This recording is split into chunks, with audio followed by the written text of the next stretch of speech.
नमस्कार मित्रांनो, स्वागत आहे तुमचं पुन्हा एका नवीन व्हिडिओमध्ये। मित्रांनो, काल 25 जानेवारी रोजी नरेंद्र मोदी यांच्या कॅबिनेट बैठक ही पार पडली आणि या बैठकीमध्ये खूप मोठा निर्णय झाला। तो म्हणजे पॅन 2.0 ला मंजुरी देण्यात आलेली।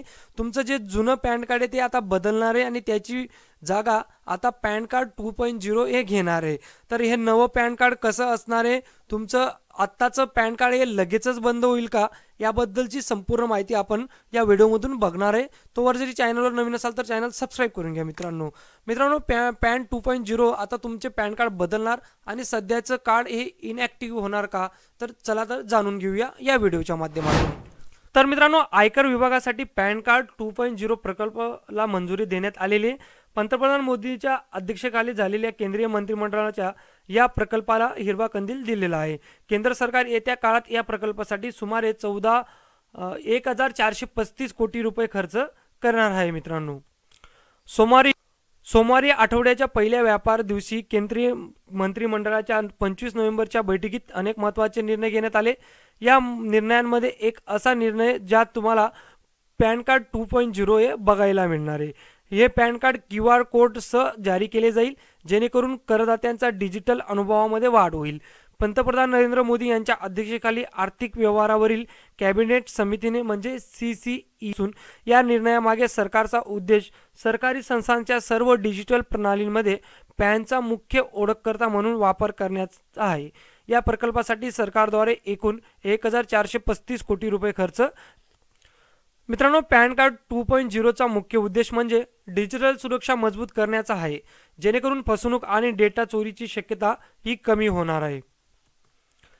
ई पॅन कार्ड हे अनिवार्य असणारे पॅन 2.0 च्या प्रणालीमध्ये पॅन कार्ड 2.0 प्रणालीमध्ये डिजिटल केले जाणार आहे, ज्यामध्ये तुम्हाला ई पॅनचा वापर प्रामुख्याने केला जाईल। ही प्रणाली पेपरलेस असेल आणि तुम्हाला लगेचच पॅन कार्ड क्रमांक हा दिला जाणार आहे।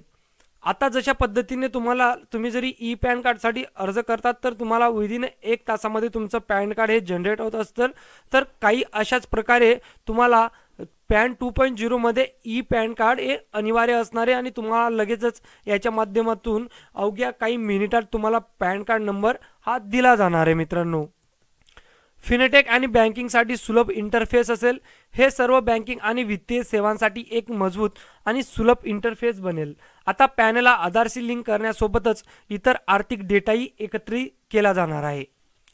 मित्रांनो, सध्या देशात सुमारे 78 कोटी पॅन जारी करण्यात आलेले आहेत। त्यापैकी 98% पॅन कार्ड हे वैयक्तिक स्तरावर वापर केला जातो। या प्रकल्पाचे उद्दिष्ट प्रवेश सुलभतेसह आणि जलद सेवा वितरणासह अधिक दर्जेदार प्रदान करण्याचा असून हा प्रकल्प करदात्यांच्या चांगल्या डिजिटल अनुभवासाठी पॅन टॅन सेवेच्या तंत्रज्ञान आधारित परिवर्तनाद्वारे करदात्यांच्या नोंदणी सेवेच्या व्यावसायिक प्रक्रियेची पुनर्रचना करण्यासाठी एक ई-गव्हर्नन्स प्रकल्प आहे।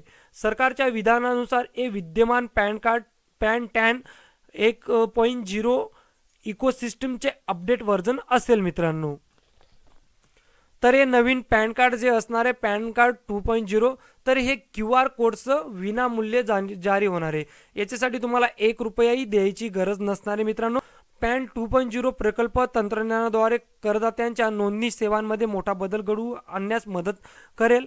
करदात्यांना अनेक प्रकारचे फायदे मिळतील, ज्यामध्ये सेवा सहज मिळू शकतील, तसेच सेवांची डिलिव्हरी जलद करता येईल, दर्जा सुधारेल, सर्व माहिती एकाच ठिकाणी उपलब्ध होईल, डेटा सुरक्षित राहील, पर्यावरणपूरक प्रक्रियेमुळे खर्च कमी होण्यास मदत होईल।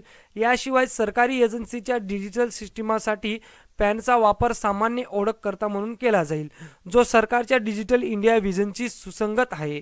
माहिती आणि प्रसारण मंत्री अश्विनी वैष्णव म्हणाले की पॅन 2.0 प्रकल्पाअंतर्गत करदात्यांना QR कोड असलेले नवीन पॅन कार्ड हे मोफत दिले जाणार आहे। मित्रांनो,